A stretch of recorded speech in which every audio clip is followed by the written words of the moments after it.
Hello, everyone. Welcome to Spark and Chaos, Hello. a journey of thought with Kyle and Leah.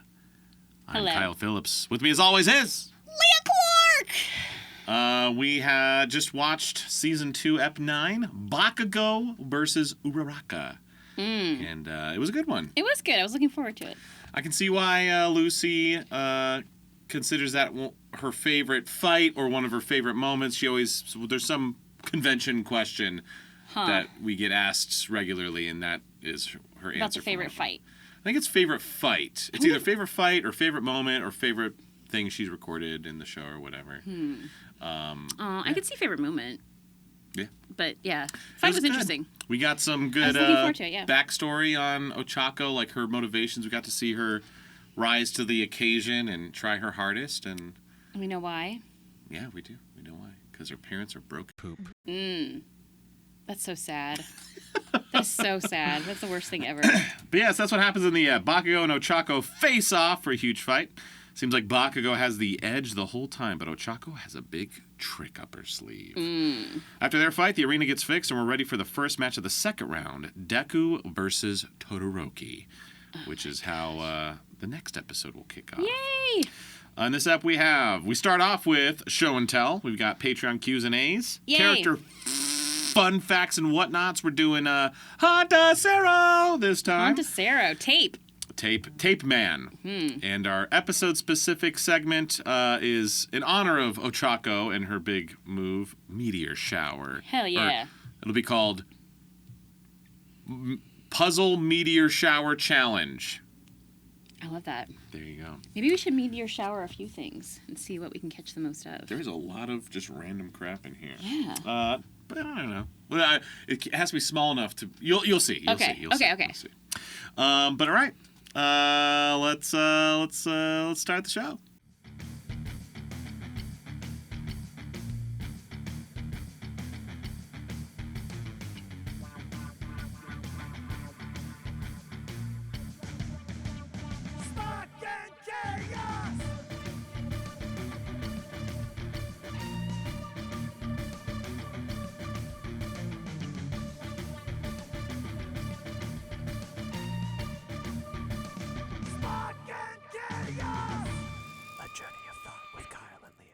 Show and Tell, here we go.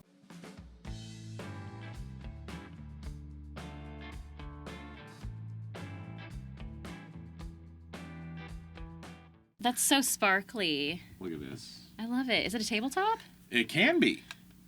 That's cool. But yeah, check this out. This is so cool. This is from Jimmy C. I don't want to say his last name.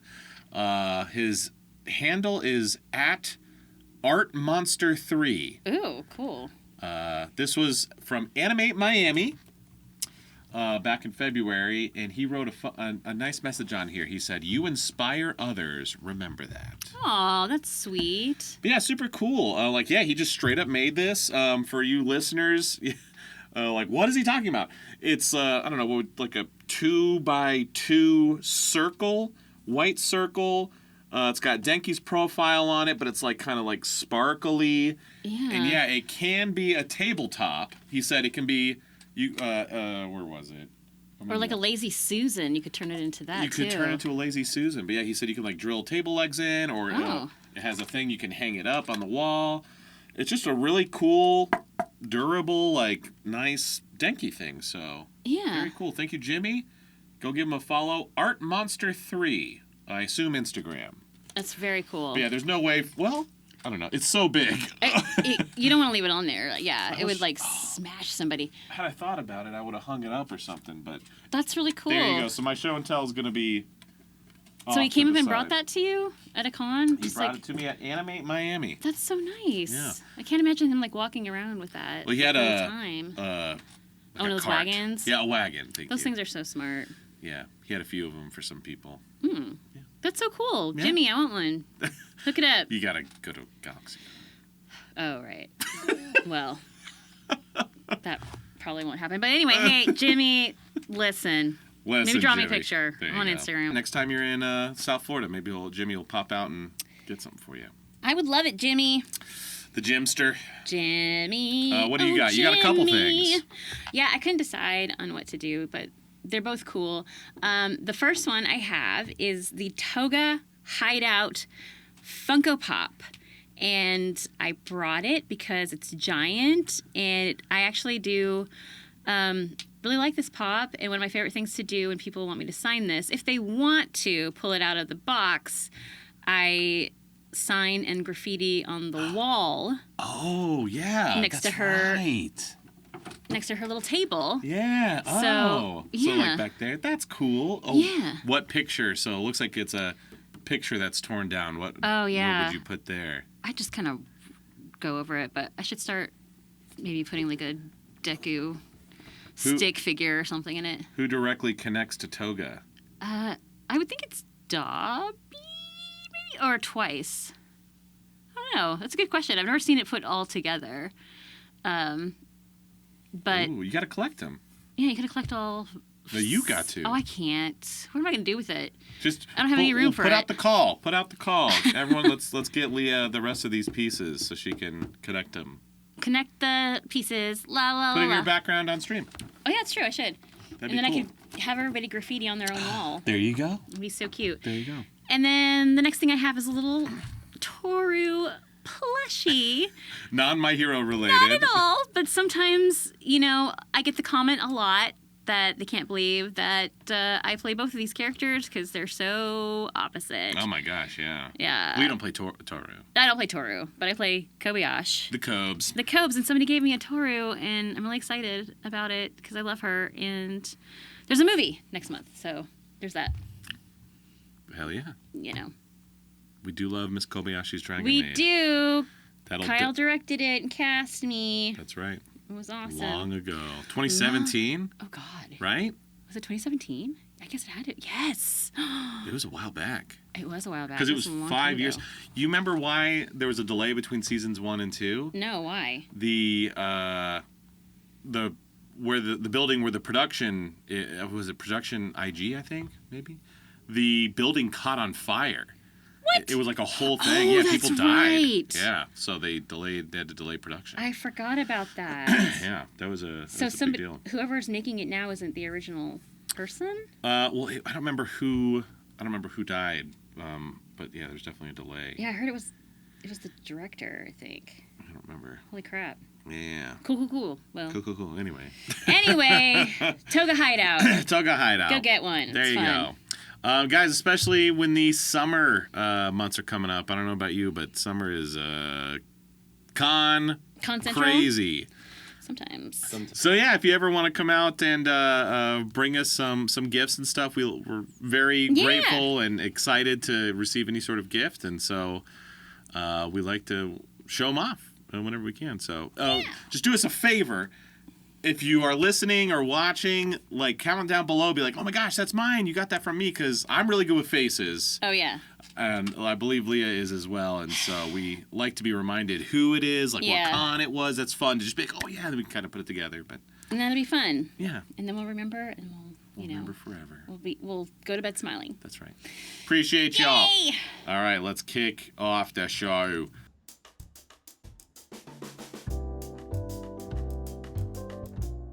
All right, yeah, of course. So just like every episode, we got a bunch of recap to kick things off. Mm-hmm. And then Bakugo calls Ochaco Pink Cheeks. Oh, which I think is hysterical. Yeah, and she's like, Pink Cheeks. And I think we both said it at the same time, me and Ochaco. We're just like, what? As much as I dislike Bakugo, I do love the shtick that he can't even fathom trying to remember anyone's name or quirk. He's like, well, you're the gravity girl, right? Pink Cheeks. You're that one that I see every day. Yeah, like... And that freaking nerd's friend. Yeah, I think that's pretty funny. So that was a fun little moment, and she does have pink cheeks. Yeah, she does. So it's not untrue. It's not untrue. Yeah. But yeah, as far as recap, or talking about the show, or the episode, they just fight. Yeah. And it's great. It's super cool. She immediately comes in. So Deku tried. He was like, "Hey, I've got a strategy for you." Mm-hmm. In the last app, and she was like, "No, I have my own. I've got one." And she had a good strategy. We'll kind of talk out of order, but essentially what it comes down to is, Bakugo is being wary of her. He knows he doesn't want her to get close because he knows, I assume, If she touches him, game over. Because then she Yeah. can just float him She away. can float him up in the air. And if he gets floated, he can't use any of his explosion stuff. Because boom, he flies out of the ring. He could like explode himself into space. Yeah. So he knows he needs to keep her away. And so her strategy is get as close as I can to him. But she's like her immediately. It's not like she's running. She's like down low, you know? Yeah. So at first you're like, what the hell is she doing? What Why is is she she running doing? like that? And we learn later, about halfway through almost, it's because she doesn't want him attacking. She wants him attacking down. So that she can blow up the floor. So that he can blow up the floor for her. And so she's creating all this rubble. And I guess where I'm a little lost is, I guess as he blows up the floor, is she like touching all the rubble and floating it up? Yeah. She's I don't throwing know. it up there. We never see her do that. I mean, I know. I feel like that's a constant thing. Like when I have seen Uraraka do like, I feel like we're supposed to we're meant to just believe that she's touched it somehow. It doesn't bother me too much. Maybe like, she touched it when she was running. She's like, that's why she's running? running low. She's just like touching the floor. Or like maybe in the smoke, she's like, Oh yeah, because there was all kinds of smoke. Yeah, and she just yeah, just touching everything. But yeah, it's a sound strategy. She just ends up floating a whole bunch of rubble and rock. Yeah. And I mentioned in the pre-watch that's a move in both One's Justice 2 and Ultra Rumble. Which is cool. It is cool. Like I like the idea of it. It's like, Yeah. hey, let me just. That's really rain all this smart. stuff down. Like she's like, I know I can't beat this dude with grenades. Yeah. However, if I make him blow up the floor, Yeah. yeah, Then she it's can really beat smart. him.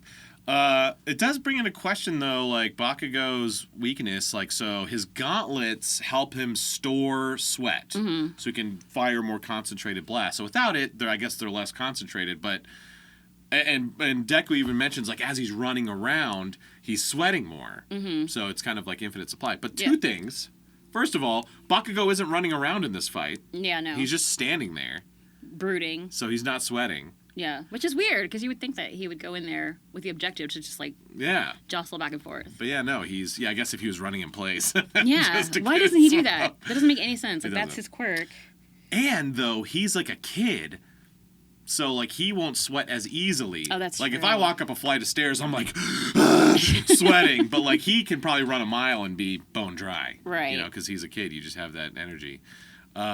So I feel like he's not sweating as much as he should be to be firing off that much. And then also, I don't remember the other point I was going to make. Poop. He's sweating. He's not sweating. So if he were sweating that much, eventually he'd get dehydrated.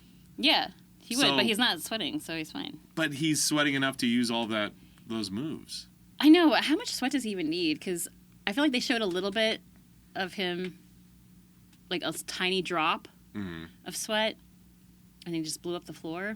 So I don't know. I guess I just need more specifics on how Bakugo's quirk works. Yeah. Because, is it like a single drop of sweat creates this huge explosion? Or is That's what it looked like. He's like, which I thought was unfair. Let the sweat run down and a palmful creates the huge explosion. Like I feel like it would have been more, I don't know, a little bit more flushed out if he had to like generate sweat. You know what I mean? Yeah. So we would see him like running in place and like wearing sweats. I don't know. This makes me... His hero costume is just sweats. Yes! Or if he was going to battle that day. Like, wouldn't you do that if your power was sweat? Yeah. Wouldn't you do everything you possibly could to, like, sweat? Yeah. He just like, sits in a he's just sauna standing, beforehand. Yeah, or something. But that dude's just, like, chilling with the no sleeves. Like, yeah. I don't know. It is, I don't know, like, this fight was cool. I get why Lucy, like, likes it, obviously, besides Ochaco being, like, the main focus here. But I feel like it could have been cooler. I feel like it could have been cooler. I feel like it could have... I was expecting it to be longer and a little bit more build-up to Ochaco figuring out that she could blow up the floor. Yeah. Maybe she tried to touch him and like, oh, no, I can't touch him. Like, oh, yeah, let's see, like, the thought brewing. Yeah. Like, I it's like she thought of the plan beforehand, and that's fine. But, like, I would have liked to have seen... Yeah, it would have been more exciting, I think, Yeah. if we got to actually see her think of it and come up with it and be like, boom, now what? Or or force him to run around, and then she can like get the whole arena broken up. Ooh, yeah. But yeah, like I feel like it would have been a good opportunity to show Bakugo's weakness, where like if he's standing still and he's just like, oh, she's coming at me, and then he's like, he tries to do it one more time and he's like, oh, I'm out of sweat, and like has to like roll out of the way. Yeah. And then he just has to run around the arena. Like I feel like it could have been. There could have been so much more. Yeah, and so instead it's like he seemingly has infinite sweat, I guess. Yeah. Even though he's just standing there. And she like planned the night before, and we're just like, okay. Yeah. So I don't know.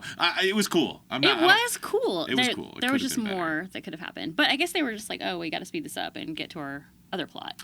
It makes me wonder, like, I'll have to read the manga. So I believe I'm now past where I am in the manga, reading it on stream. And so I'll have to, when I get to it, I wonder if it is a bit more elaborated on and built up a bit more. I wonder if the manga is a little different. Yeah, I wonder. I don't know. Have like longer storylines or something. Yeah. Because, like with the anime, it's like, okay, we have 25 eps for season 2. Yeah. So season 2 is these volumes, right? And so I don't know the process, but they're like, okay, so the Ochaco Bakugo fight could take a full ep. It's going to take half the ep, right? Yeah. I don't know how it works. I don't want to make anyone upset. I did enjoy this episode. I thought it was cool. I thought the fight was great. Yeah. But I feel like there was a missed opportunity. It could have been so much cooler. I agree. They could have done more. But, it was fine. Yeah. But in those, during the course of the fight, we also in the pre-watch were talking about it a lot. Maybe the weakness of Bakugo's quirk isn't that he would run out of sweat. It's that his blasts seem to do no damage. I know, that was so weird. It was like smoke. He literally had like those 4th of July smoke bombs. Yeah. Just like... They just have a big concussion behind them. Yeah, that's it. Because then, like, smoke clears and there's Ochaco, like, brooding. Like, she's, like, not even scratched. She might have a little dust on her face, but that's it. Yeah. And I brought this up in the pre-watch. It's the Leonardo effect for you Ninja Turtles fans, where Leonardo has 2 katanas. But in the kids' cartoon, he can't be slicing up dudes. So they always pair him up against another like sword user, but then the fight ends with Leonardo giving him an elbow or something, right? He never just murders someone with his sword. Because Michelangelo has nunchucks, Donatello has a bow staff, and Raphael has sais, which are defensive. Oh. But Leonardo has just 2 murder machines. Like straight up swords. And so the Leonardo effect is like, oh, hey, let's have a guy who can explode stuff, right? Yeah. But it's like, well, all it would take is literally him to be like, I explode you and you are and you're dead. Like, you're literally maimed. dead. Your arm has blown off. You're burned. You're like 3rd-degree burns. Yeah. But, of course, none of that happens to anyone so far. No, they just So either Bakugo is pulling his punches somehow, but we see the fire being created. Yeah. But then it clears and it's just smoke and, like, annoyance. Yeah, so in Dark My Hero, Bakugo straight up murders Ochaco in this fight. Yeah, or he just burns her so severely that she's just burned the whole time. So I don't know. There's not a whole lot you can do. It's like you can't. It's like I don't know. Maybe they explained and we missed it. Like that his explosions are more just concussive, less burning, less fire. I don't know. They like came up with this cool character that does this, and then like halfway through like poop. Yeah.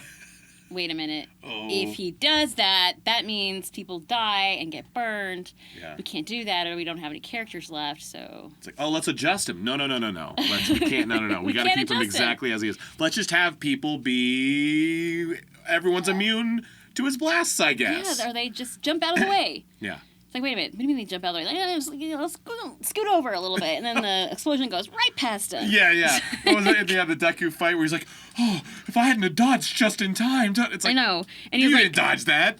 He's like standing there and just like arches his back a little bit. Yeah. As fire blasts by him, and he's like, "Oh, good, I made it." Like, what? No, you didn't. And that brings into question the Aoyama Mina fight. It's like, what exactly is Aoyama's beam? Yeah. Because she dodged it the whole time, but like, if it's like a legit laser being close to it, she would have gotten burned. Yeah, she would have felt it. Yeah. Something. Her clothes would have caught on. Her hair would be gone, you know? So, I don't know. And it is just a cartoon. I'm sorry. I know. Yeah, but I think about these things. They gotta flush these things out, you know? We will flush them out in Dark My Hero. Okay. Or we need to come up with a name for Dark My Hero because it can't be called. It can be called Dark My Hero. It can be called. It can't be called Dark My Hero Academia. No, just Dark Hero. Dark Hero. Oh, that's right. I think we did come up with that. Dark Hero. Dark Hero. Or maybe it's Dark Hero Academy. Dark Hero Academy. Yes. Yeah, it'll be 1 season long because everyone's just dead. I mean, yeah, they can't survive. There is no season 2. Like, how do you get past that? You can't. Yeah, no. I fought Bakugo and lost. Yeah. Dead. Okay. Dead. Like, what? Yeah, who is the first person that Bakugo murders? I guess it's Deku, right? In that training thing. Yeah, or if he Or I doesn't guess- murder him, he has to severely burn him, and then Yeah. he goes to Recovery Girl, and he spends, like, I don't know, 2 weeks in the hospital Yes, yeah. recovering. Yeah, because she can only do a little bit every day. Yeah. But yeah, Bakugo absolutely murders Ochaco in this fight. But of course, she just gets gets some black marks on her, and she's exhausted. Changes and her- she falls over. Changes her jacket. Changes her, She's her like, jacket, and she's take gonna her need a new jacket off. jacket. Yeah. Yeah. But yeah, no, it was a good fight. Her super trick doesn't work because Bakugo just goes, oh, and just either vaporize the rock or sends it all flying. Or something. I don't know. So in honor of that move, we're going to do our episode special segment. Yay! What did I call it? Meteor Shower Challenge. Yes. Ochaco Meteor Shower Challenge. Or Puzzle Shower. Meteor Shower Challenge. Meteor Puzzle Challenge.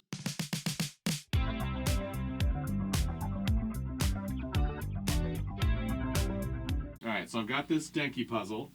Yay! So we're gonna. I think we should have to close our eyes. And Close catch our it. eyes? Well, he doesn't close his eyes. Oh, he doesn't? Yeah. And so we're just going to take 10 pieces because it would be ridiculous to do the whole puzzle. Oh. So Yeah, out no. of 10, we have to catch the most? You have to try see who catches the most. Do I throw it for you and you throw it for me? Yeah. Okay. All right, so that's 10. Okay. I'm going to throw it for Oh, you you throw it first. for me? Yeah. So ideally, you're like, you throw it up and arcing, so I'm doing this. Okay. Oh, shoot. Ready? Yes. Do. Oh! Oh! I got 3. You lost one. No, that counts. Okay. That I got counts. 3. All right. That counts. Oh, God. One flew in my hair. It flew in your hair? Ugh. Oh, God. My Zelda hat is unbuckled, by the way, because my head is so big. Okay, now I throw it for you. I got 3. Channel your inner Bakugo. Okay. I need my fire thingies. My explosions. Your explosions. All right. Ready? Yeah. So I'm going to go 1, 2, and then 3. Toss it. Okay. You did a good job. Hopefully I do the same. All right. Hee. 1, 2, 3. Oh, God! No. 2! I only got 2? Damn. I'm the better Bakugo.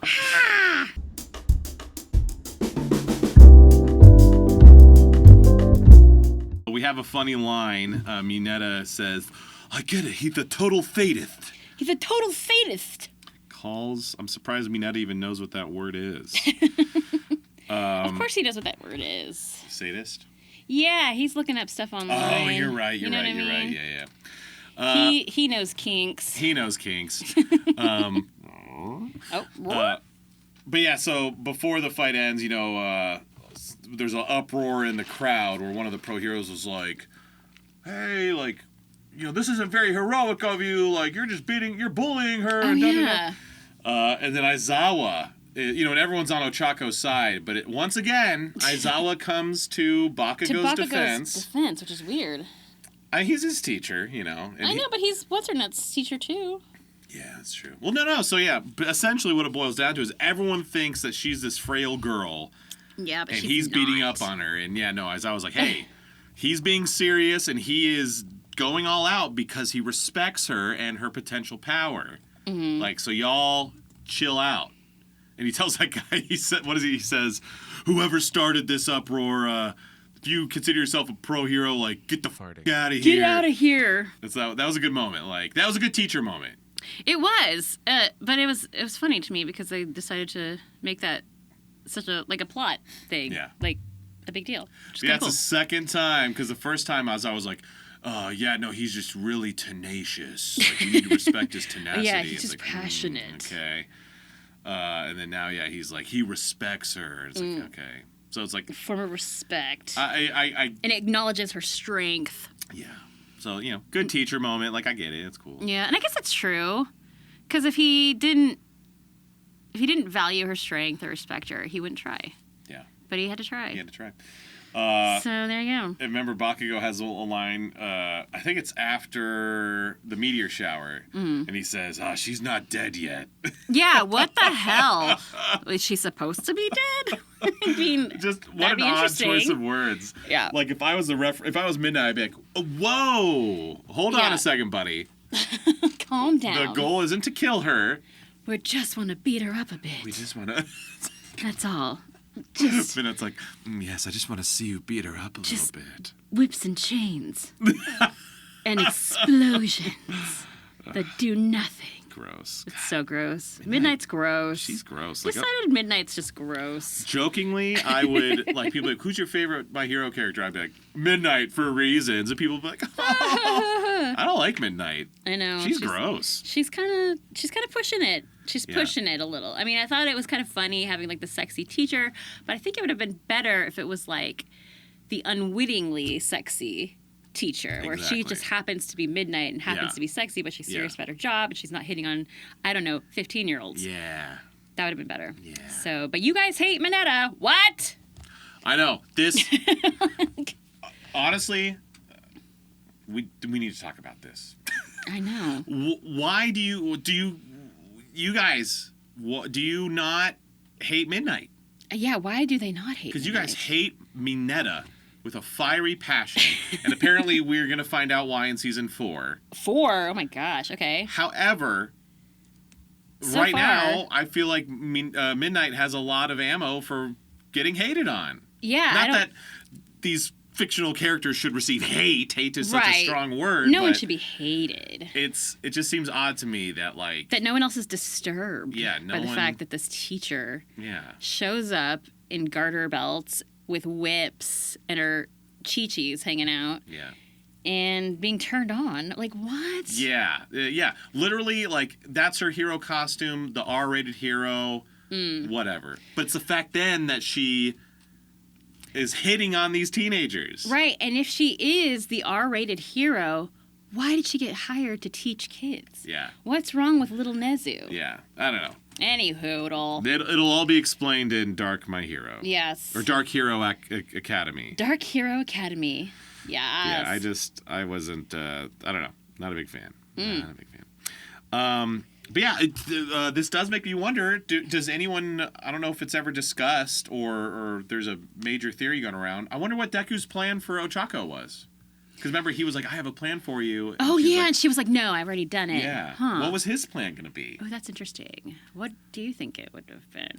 I don't know, because so he's like, basically everyone agrees that she needed to get in close, right? Yeah. So I wonder if it was like, you could float your jacket or your shoes even and like kind of like go at him. It's like you're low, a shoe, a jacket, and like be a whirlwind of distraction. And so he doesn't know what to explode, Oh, yeah. And then you can get in there and get him. Yeah, I don't know. Just like float things. Yeah. Yeah. Or what else could it have been? Because I guess he didn't think of making him blow up the ground. Because she can float herself, we've learned, right? Yeah. She can float herself, but she gets sick. How come she doesn't get sick anymore?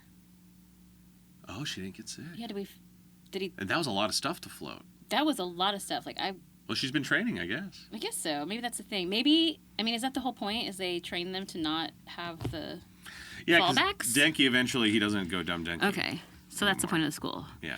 All right. Let me see. I don't know. I don't know what else he would have done. Like floating the costume, floating herself. Yeah. I would just think maybe floating herself. Maybe he's like float so high that he can't blast you. I have no idea. Or like, I wonder if like she could go to the edge and make him come to her, and like he doesn't know that she's floated herself, and then I don't know, because I guess she can't like boom all of a sudden like shoot out to the right or something. Yeah. And he like whoa trips and goes out of bounds. Or I wonder if he'd be tempted to knock her out, so she's on the edge.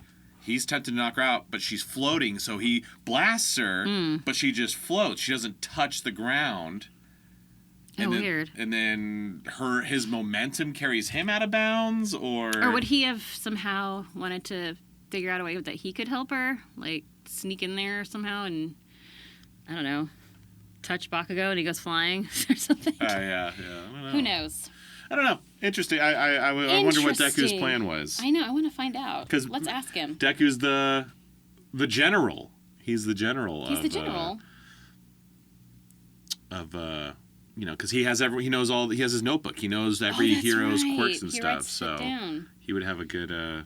He probably made a map or something. Okay, so normally I'd have a VA Shoutout but there segment. was one. I know. Once again. There was one. There's one I recognize, so we Who won't was do it? a whole segment, but there's a handful of voices, like the pro hero. I should have looked it up, but the pro hero who's like, Boo. You suck. I couldn't pick out his voice. Damn. I'm sorry, everyone. Well, who was the one that you... The one I did pick out is the girl with like the fuzzy bikini, and she says...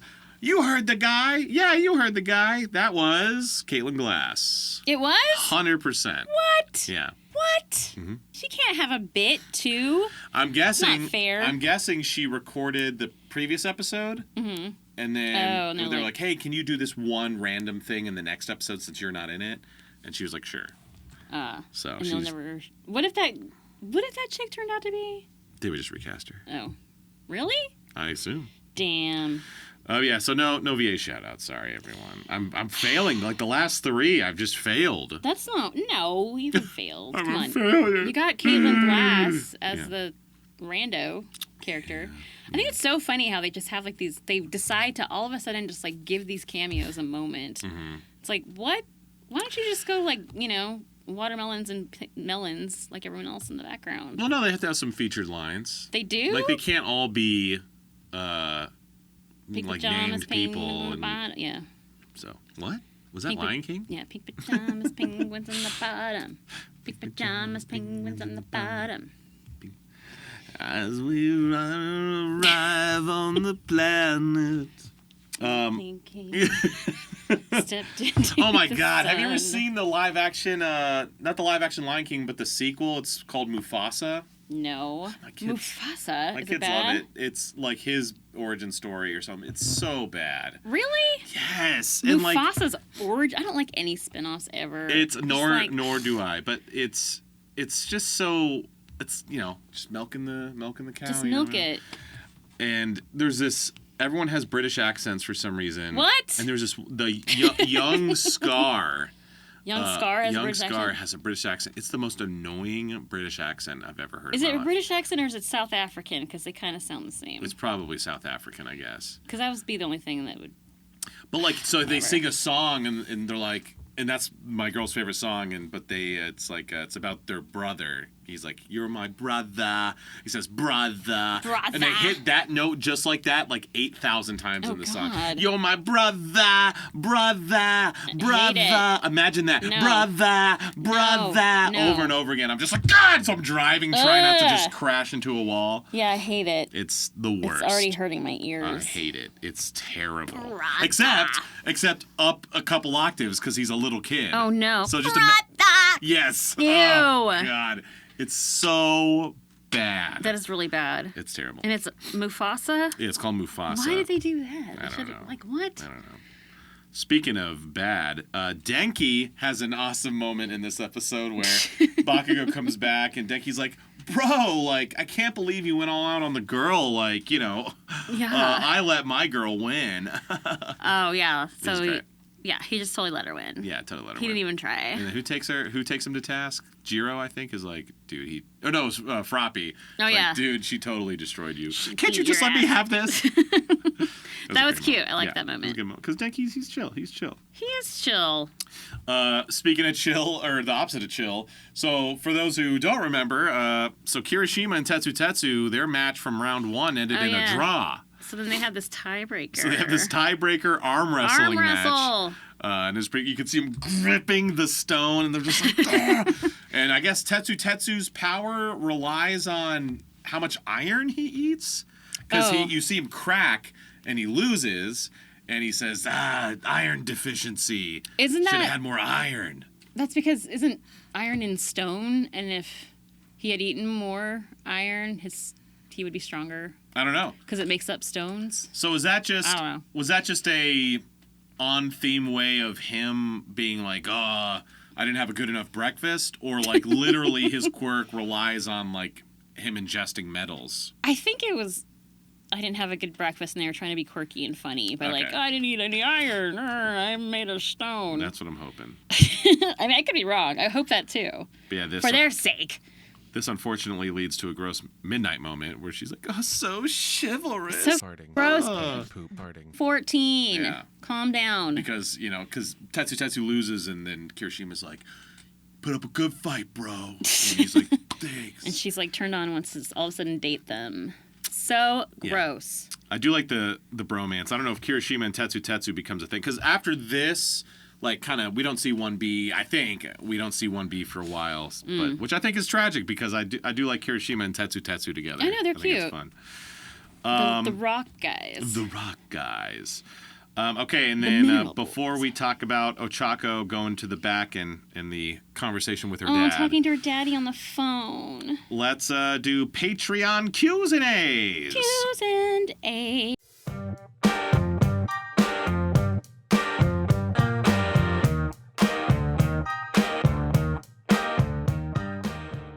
All right, I'll go first. I got one from Mr. Craig Draz. Craig Draz.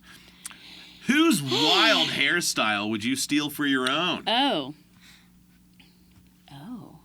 Whose wild hairstyle of these creatures? Yeah, these creatures. Of these creatures. I have to look it up, but I'm almost confident of it. But I don't want to speak too soon. I believe, I think Momo. Even though Momo, okay. Even though she's gross, I am kind of digging this like cool ponytail situation. Not Mei Hatsume and her thick pink curls. No, because I can only imagine like in real life that looks very Shirley Temple, and that would not look cute on me. Very Shirley Temple. Know what I mean, Jelly Bean, or that Aunt Pity from Gone with the Wind. My smelling salts. Oh, yeah. With a little blonde curl. She's always on the verge of fainting. My smelling salts. Yeah. Because look how cute she is. There's a little picture of Momo. Mm-hmm. I wish she wasn't gross, because I feel like she's cute. Yeah. Whose would yours be? Let's see, who has the most hair? I just want to lay hair. So Aizawa, his 70s rocker hair. Oh, God, yeah. Oh, that'd be sweet. I used to have long hair. I miss it. You used to have long hair? Mm-hmm. Oh, really wow. long hair. Oh, damn. I do like Ibarra's Vine hair. I'd want the Vine hair. I could see you with Vine hair. That'd be cool. I'd basically just be green dreads, I guess. You would have green. I think you would look cool with green dreads. Man, I really, for a minute, I really wanted dreadlocks in high school, but... Really? Yeah. Oh my gosh, that was. I heard those like make your head itch though. Probably. I think if you do it legit, which is basically you just don't wash your hair. You can't wash your hair because you'll wash the dreads out, and your hair starts to like grow into a dread. Yeah. Which is weird. I think Midnight has cool hair too. Midnight? Yeah, it's just cool hair. Would definitely not want All Might's hair. His hair is pretty stupid. Oh my gosh, that'd be funny. Kirishima's like spikes. It's not my style. But it's pretty cool. It's close to my style. My true style is my mohawk. That is my... Your mohawk? Yeah. Oh my gosh, you have a mohawk? I used to. When did you have a mohawk? You don't remember? 2008 Funimation? No, I don't remember you having a mohawk. You don't? I remember you having... For some reason, I thought you had like ear gauges. Whoa! You haven't seen that? No! Kyla just whipped out a driver's license with a mohawk, an orange one. Yeah. Well, it was initially red. Honestly, it was like the color of Kirishima's hair. And then the more I watched it, it faded. Yeah, it was my mohawk. Yeah. What? In my heart of hearts, I'm a mohawk guy. Why do you have a mohawk? Because I'm a punk rocker, Leah. As he says in your dad-ass shirt. Hey, I'm still a punk rocker in my heart. Oh my gosh, that's amazing. What about Deku's hair? No, that's stupid. Oh. Poop. All right. Yeah, I'd say probably that. I can't think of any of the other hairstyles. I'm kind of looking them up, but definitely not best jeanist. Best jeanist. Oh, God, definitely not shoji. That's like some emo poop. What about Todoroki? It's like basically like bowl hair. Yeah, like a bowl cut. Yeah, nah, bro. Nah, that ain't me. I like President Mike, whoosh, the super tall, yeah. you know, that's cool. Although driving, can you imagine driving? So that was the downside of a mohawk. I had to drive like this. Oh my gosh. I couldn't. You like, it's stuck straight up? Did you have to like hairspray it every day? I would do this special glue, like, so I'd lay it down. Oh glue, my gosh. Let it sit. Glue? Spray, hairspray. It was like hair glue. It wasn't like Elmer's glue. Oh, wow. Yeah, I had this like piece of cardboard I'd bring out and put on my bed. Oh. And I'd fan it out, or I'd put the glue in and fan it out, and then spray, let it sit for a minute. What? It was the balancing act. If I couldn't let it dry forever, because then it would like stick to the cardboard. Yeah. But I couldn't pull it off too early because it wouldn't dry enough and it would droop. So you kind of like pull it up. Okay, cool. And then hairspray the other side. Oh, wow. And then it would stick straight. How tall was it? Well, I'm 6'3". Oh, damn. And it was like, I feel like it was like this tall. What? Yeah. Just a giant mohawk. Mm-hmm. You just wanted to be like a macaw or something. Macaw! That's amazing. I never would have thought. Yeah. All right, Jacqueline wants to... Yeah. Oh, I mean, we don't... No, yeah, I'm done. So Jacqueline says, 80s rock or modern rock? And by modern, she means today's rock. Hang on. I don't think this is Jacqueline. I think this is Lexi. Oh. Let me double check. I think I forgot. Uh-oh. I wrote the wrong name down. Uh-oh. No offense to Jackie at all, but this feels like a Lexi question. Oh. Lexi Richter. I think she frequents your streams as well. She does. Lexi Richter on the Richter scale. Lexi Richter. Richter. Yeah, I'm sorry. I keep saying her name wrong. It's Richter. Richter. No, it's Richter. No, it's not. It's Richter. It's Richter. No, it's not. She told me. She told me it's Richter. No, it's Richter. No, it's not. It's I Richter. see you. It's Richter. It is not. It's Richter. Trust me. No, I met her in person and she was like, it's Richter, like the Richter scale. Like, okay, it was Lexi, yeah. Okay, Lexi wants to know, 80s rock or modern rock? And by modern, I mean today's rock. That's a trick question. Oh. Rock and roll died in the year 2000, so anything after the year 2000 is not rock and roll. Oh, snap. I guess I don't know what rock and roll is. Yeah, so 80s rock by default. Really? Yes. Well, then why did she say... Today's rock? What Modern is she talking about then, modern, today's rock? I'm just being a snob. Oh. Like, think of any rock and roll band that's, like, out today. A rock and roll band? I don't even know what rock and roll is. Is that like Aerosmith and whatnots? Yes. Okay. Yes. So, like, modern rock, I mean, there's, like, you know, independent bands and, like, small bands, but, like, rock as a popular art form is very dead. So, it's tragic, but, yeah, no. So, 80s rock. 80s rock. 80s Speaking rock. of punk rock, because, yeah, I mean, rock and roll used to be, you know, in the 60s, it was all anti-Vietnam War. Yeah. You know, in the 70s, it was kind of the more experimental arena rock stuff, and then punk rock came about. 80s was hair metal and just metal in general. Yeah. 90s was grunge, and then post-grunge alternative. Grunge. Oh, like Courtney Love. I liked Hole. That is your example of a grunge band? Isn't is it? Courtney Love? Courtney Love and her Hole band. Hole band. The Hole. That's grunge rock, right? And Nirvana? Leah, we can't be friends anymore. Are you serious? No, that's what they are. Yeah, Nirvana. Okay. Nirvana and Courtney. Oh, my God. They're grungy. Your go-to for grunge is Hole. I don't dislike Hole. I love Hole. But, like, oh, my God. That's, like, I can't even think of a, oh, my God. What? They're grunge. I mean, I guess I didn't know what grunge is. I thought grunge was, like, a style of clothes. No. Yeah, Hole. Okay. Nirvana, Soundgarden, Alice in Chains, Green River, Mudhoney. Yeah, and Hole. they fit. Pearl Jam. That's all grunge. yeah, a whole hole is in there. Like it sounds like Pearl Jam. Let me think of an example. I mean, they're grunge band, right? That'd be like, okay, no. That'd be like, you don't know video games. No. Okay, you know musicals. Okay, that'd be like. You don't know musicals. No, you do though. But you'd be like, that. What's your favorite musical? My favorite musical? No. Oh. That'd be like, so. Are you asking me what my favorite musical is? And I'm like, oh, my favorite musical is Cats. Like, technically, yes, it's a musical. It is a musical. It's just a horrible musical. I know, of all the musicals to pick, I would pick. That's what it felt like to me just now. So it was like too trendy. Like everybody knows Hole. No, the opposite. That's what Cats is. Everybody knows what Cats is. Well, yeah, sure. But it's horrible. But it's not your go-to example of a musical. Like, be like, what's your favorite musical? Oh, Wicked. Well, or if you're 80, Book it of probably Mormon. is. Book Cats? of Mormon. Yeah, Cats is gross. Book of Mormon is like so you trendy. You saying your go-to when you think of grunge, the fact that you think of Hole, that's just like, it's not incorrect, but it's wrong. Oh. I thought it was, what about Garbage? Garbage is not post-grunge alternative. Oh, I like Garbage. Garbage is good. What about, okay, that's all I know.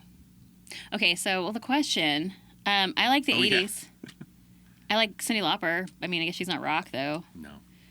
I don't know. I don't think I ever listened to rock. I always listened rock to pop. Is like Van Halen, Aerosmith. I liked Aerosmith. Yeah. That was about it. Twisted Sister. What about Still Rock and Roll to Me? What is that song? It's Billy Joel. Is it Billy Joel? Yeah.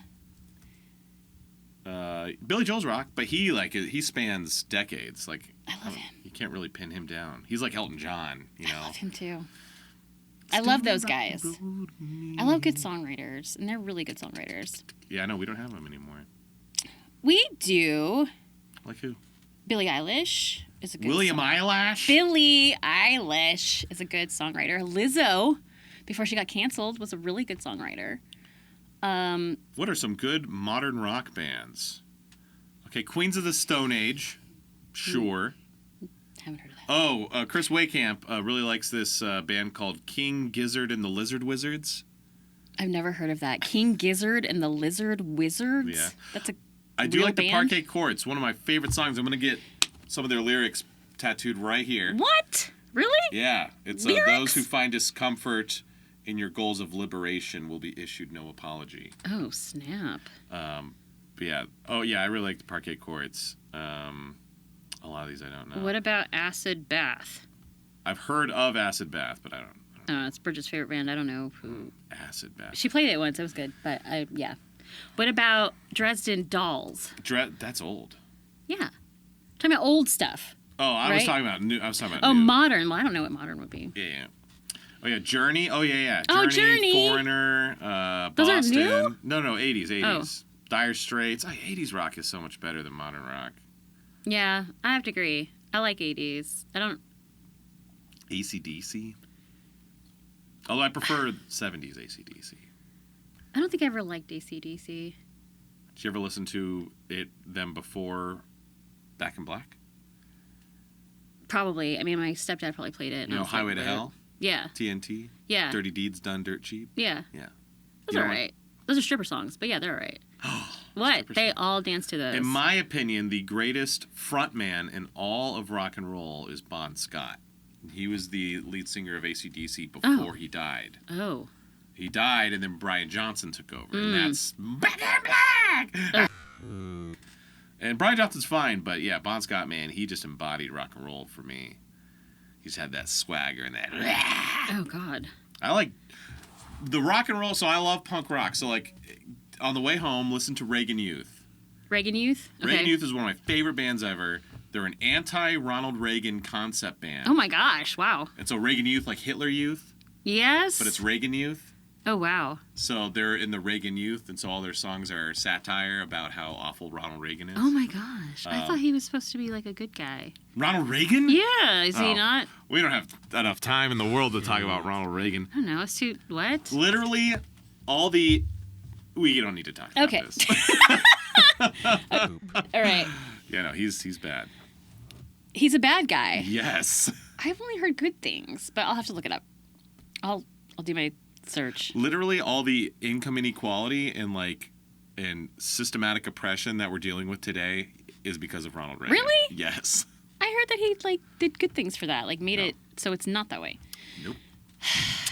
You know, trickle down economics? Yeah. That's Ronald Reagan. Oh. Really? Yes. Oh. More specifically, it's his Milton Friedman, his economic advisor, created trickle down economics. But really? Yeah, Reagan, of course, championed it. And we all know that trickle down economics does not work. Sure don't. And literally ruined the economy for future generations. It still sucks. Anyway, sorry. If you love Ronald Reagan, you're listening. Sorry. They don't. They don't love him. Just teach their own. Teach their own. TTY. Anyway, thanks for the questions. We almost just turned this into a completely different podcast. Everything's weird. Everything's weird. No, it's fine. But yeah, if you want to ask us a question and make us go on some crazy tangent, make sure you join the Patreon, patreon.com/KPF Productions. And you get the videos normally early and uncensored and all that stuff, and you get to watch the pre-watch that we always talk about. And maybe we'll pick a question that you ask and bring it up on the maybe old podcast. But anyway, back to the show.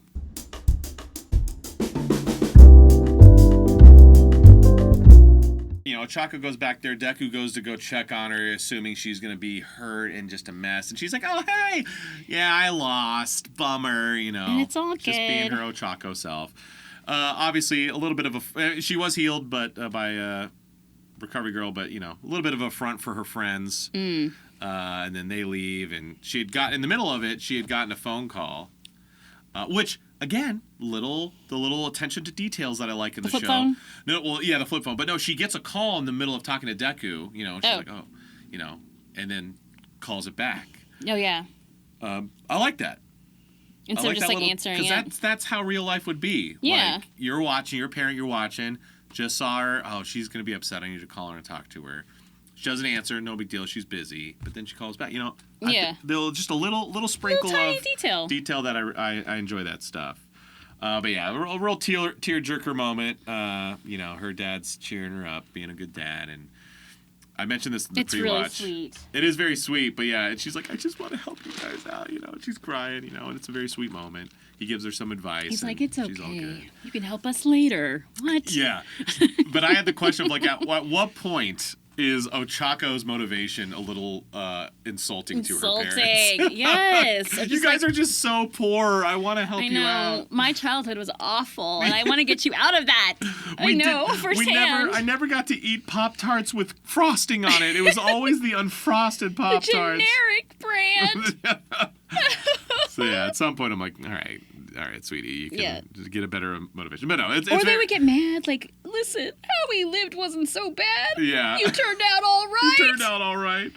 It was very sweet, very heartfelt moment. Obviously, that's part of why Lucy likes the episode.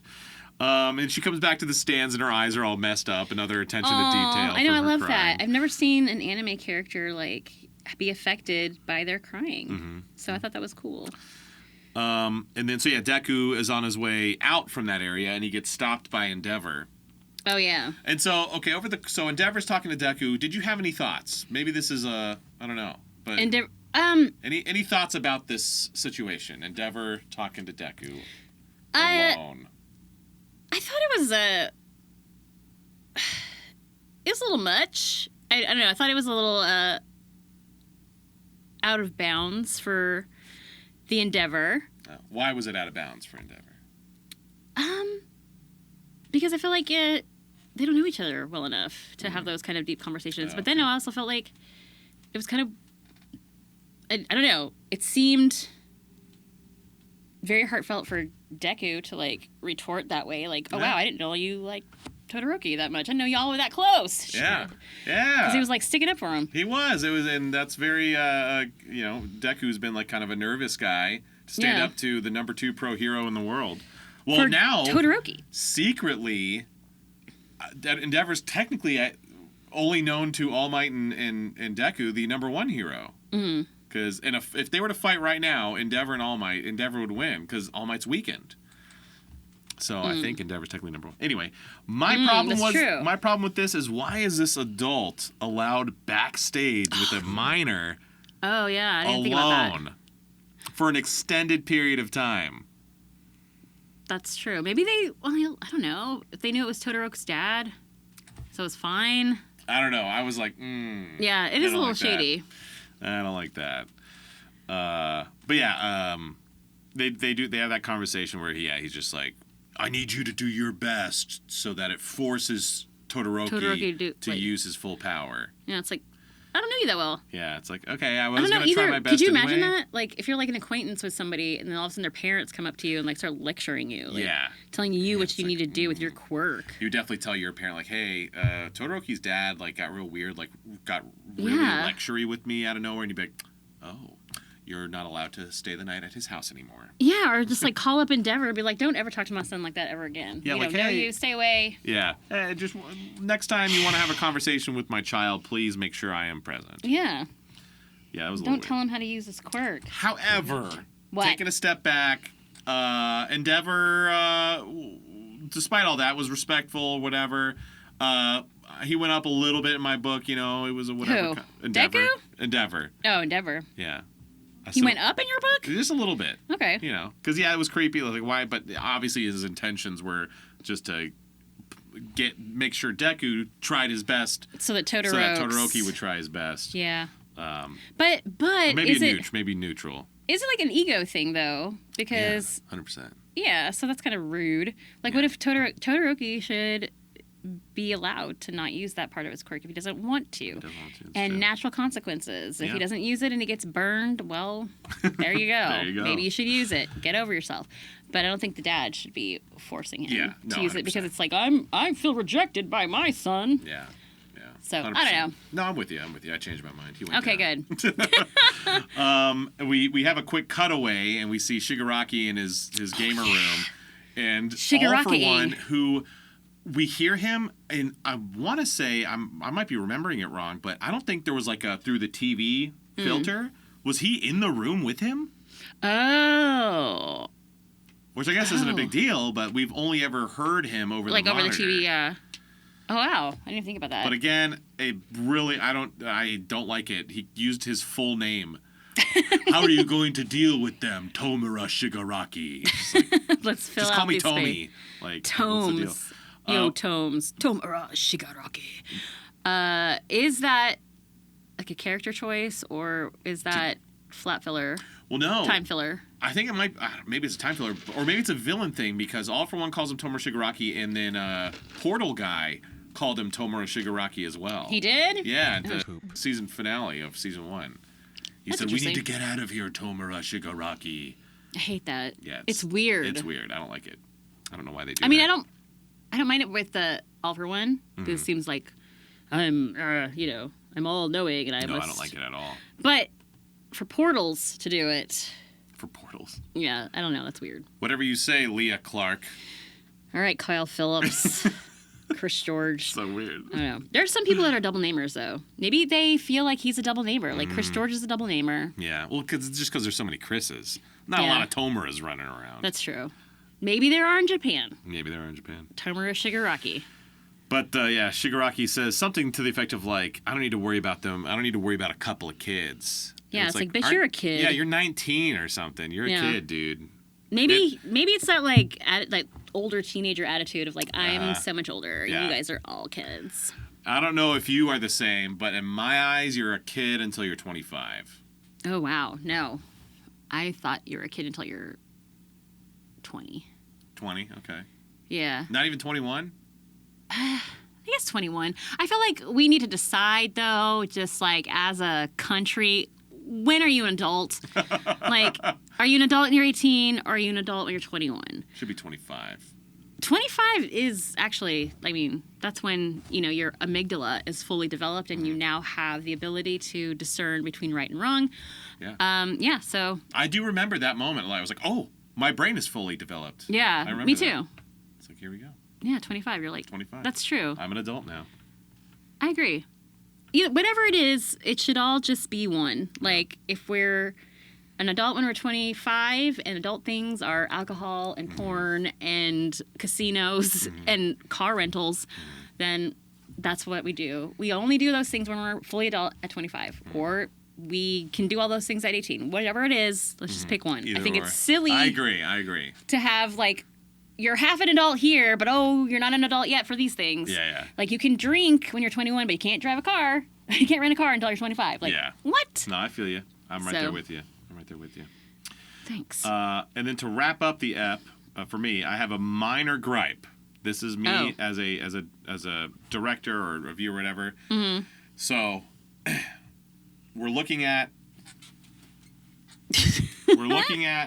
Todoroki and Deku. Todoroki is looking at Deku, right? Yes. Left to right. Wait, when? At the end, and it's like, all right, we've got these two, and yeah. Mike's doing his thing, and he says, all right, get ready for Midoriya versus Todoroki. Oh. I hate that. It's like such a pet peeve. Should have been Todoroki versus Midoriya. That's true. I don't know why. I've never thought of that, but yeah, that makes total sense. I don't know. Because we read from left to right, so... Is that what that is? It just in the script, it just listed Deku's name first, because that was the order, and so that's just the order they went with?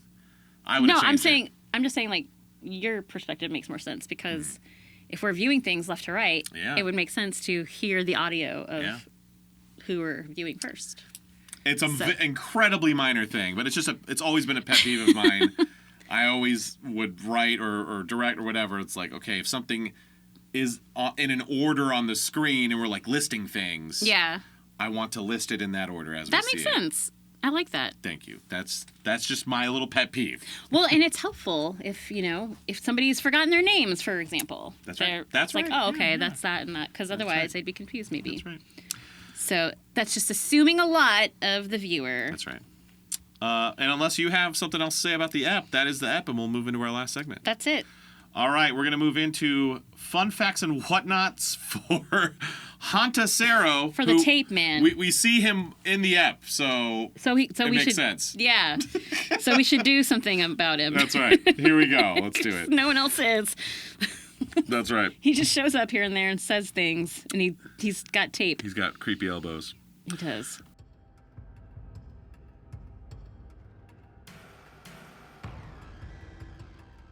So this is a quick thing. He's born in Tokyo. That's cool. A huge city, and so it's like Tokyo's known for a whole bunch of stuff. So maybe he is a cultured man or a cultured kid because he's grew up in a major city. So that's cool.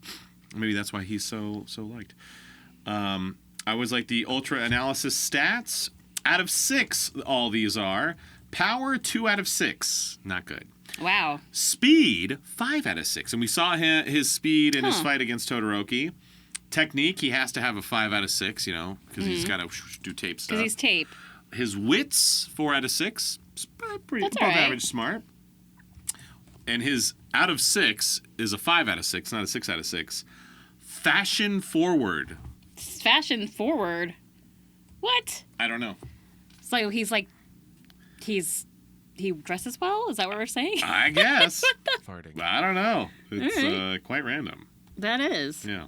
Hirikoshi said that Sero is the kind of character he really enjoys drawing because of the expressive face and unique build. Okay, yeah. Yeah.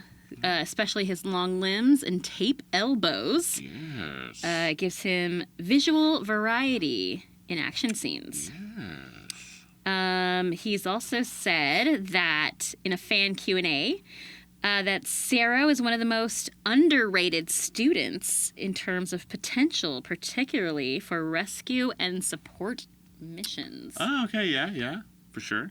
Huh. And then I guess going back to his, Dark My Hero dreams, it said that his original concept sketches were much weirder. Ooh. With more mechanical arms and grim facial expressions, closer to a horror design. Ooh. But Hirikoshi revised him to be more approachable and funny. But he originally wanted him to be creepy. I like it. Yeah. Hanta, it's weird to call him Hanta. I'm going to call him Hanta. Sero's favorite foods are oranges, soy products, and anything else he might find healthy. He's a That's healthy guy. so random. It's very Stardew Valley of him. It is. He loves oranges. It is. Give it to him on his birthday. That's right. Cero's abilities resemble those of Spider-Man. Cero's tape being used for similar purposes, such as swinging through buildings and restraining enemies. This is acknowledged in the official character guide, stating that Cero has a deep admiration for someone that fits Spider-Man's description. Oh. Kamui Woods also shares a lot of similarities with Spider-Man. And in fact, if you were to go and meet Aaron Roberts, who voices him... He loves Spider-Man. He loves Spider-Man, and he has a big poster print that's Kamui Woods modeled after the first edition of Spider-Man. Oh, wow, that's it's a cool. Print. So I was like, man, I wonder if Horikoshi likes Spider-Man, because I wonder if there's another character like this. In an interview, Horikoshi, creator of My Hero, has repeatedly stated that his favorite Marvel hero is Spider-Man. Oh. He even cited Sam Raimi's Spider-Man movie from 2002 as the moment he became interested in American superhero comics. Wow. So I feel like we can draw a direct line from Tobey Maguire's Spider-Man to My Hero Academia. That's cool. Isn't that fun? So yeah, he was inspired by that. That's really cool. Yeah. The costume for him for maximum tape flow was really monitored by I guess Horikoshi to make sure that the tape physics made sense in the movement. Ooh, okay. Yeah. Interesting. Yeah, you got to think about that stuff. He says he even has exhaust vents in his elbows to prevent overuse from causing overheating. And it would like melt or get sticky. Oh, yeah. Yeah, interesting. Details only appear in the guidebook or close analysis of his design sheets. Huh. That's interesting. That is cool. Yeah. Popularity poll. Sadly, as cool as Cero is, that doesn't really do too well in the popularity polls. So this is 1 through 9, I think. 9. 27th, 18th, 18th, 33rd. What? 26, 29, 19. His highest 14, and then the most recent one 20. Does he have a pop? He does. Tape Man. I think he does, actually. He does. Maybe he I wonder does. who buys it.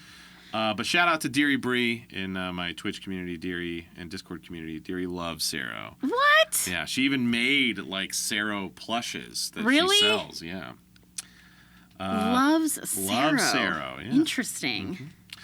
And the last thing I have is his Japanese voice actor Kiyotaka Furushima shares roles with Anthony Bowling in J-Osei. You remember that show, J-Osei? Oh my god, I've heard of that, yes. Sean Michael Teague was the lead in that. You remember Sean? Wow, yes. A long that's time ago. forevs ago. Yeah, Anthony Bowling, straight up, he could have very similar voice to Bevins. Like, he could have been... Yeah, I could see that.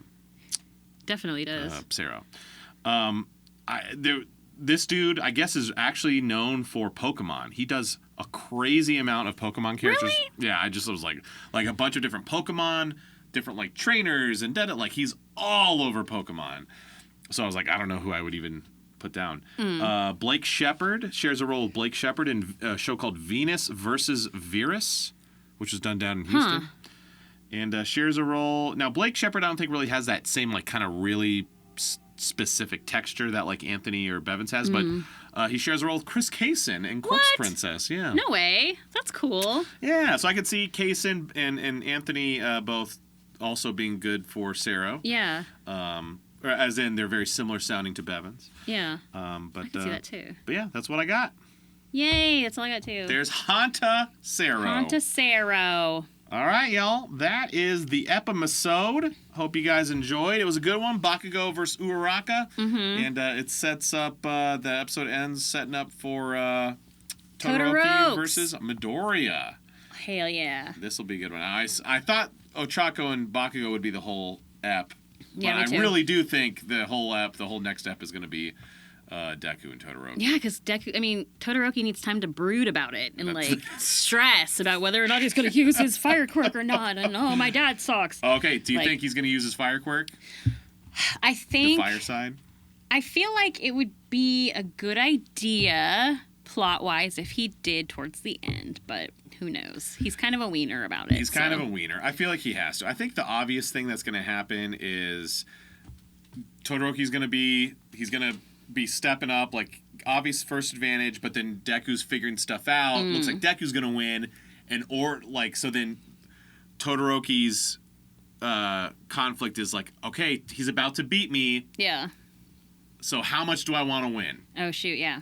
And so I think he's gonna want to win, and he's gonna have use his fire. He's gonna have to do it. Yeah. He has to. Yeah. I'm excited about it. Let's make him do it. Yay! I'm excited too. And if it doesn't happen, then boo. Yeah, it's all right. All right, well, there you go, everyone. Hope you enjoyed. Remember, if you are listening to this, on Spotify, TuneIn, Apple, all those places, you can watch it on YouTube, youtube.com/@sparkandchaos. And if you want to watch it early and uncensored and watch other things like the pre-watch, which is exclusive only to the Patreon, patreon.com/KPF Productions. Go in there and check it out. Where can the good people see you on social media and in person? Leah Clark VA at Instagram and the Twitches. And in person, you can see me this weekend at NostalgiaCon Anaheim. Ooh. Woot! Woo! And then later in this month, you can see me at Indie PopCon. June 27th through the 29th. Nice. Yeah. You can find me, Kyle Phillips Fun, everywhere, primarily Instagram, but also on TikTok and places like Twitch, where I stream 3 nights a week, Tuesdays, Thursdays, Sunday nights, 9 Eastern, 6 Pacific. Tomorrow, I am not streaming technically. I'm going to try and do a thing where I can automate a video being put up while I'm gone. Oh, wow. Not sure. I'm sadly not going to be streaming this Sunday because I will be flying out for Phoenix Fan Fusion. Woot! I'm very excited for that one. If you're in the Arizona area, come out and say hi. Next weekend is Father's Day, so I am staying home for once. The past 3 years, I've been busy on Father's Day out to the front. Weekend after that, I'll be in Washington State for Washington State SummerCon in the kind of Seattle area, I think Tacoma technically. And then to wrap up June, I'll be in New Mexico for Duke City Con. You got a lot of stuff going on, mister. I do. And then first weekend in July, big 4-day one, Fan Expo Denver, first convention I've ever done in Colorado. Wow, really? Oh my God, that's going to be so fun. Got a busy few weeks up ahead, so come out and say hi. Do it. All right. Oh, and actually, I don't know, since we're talking about it, and just remember, you can just come up and say hi. There's been some shenanigans. Some people think you have to come up and buy something or buy whatever. Just come up and say hi. Come say hello. No big deal. But yeah, anyway. Hope you guys enjoyed the episode, and we'll see you next week for Todoroki versus Midoriya. Woot! All right, Spark. And Chaos. Ouch.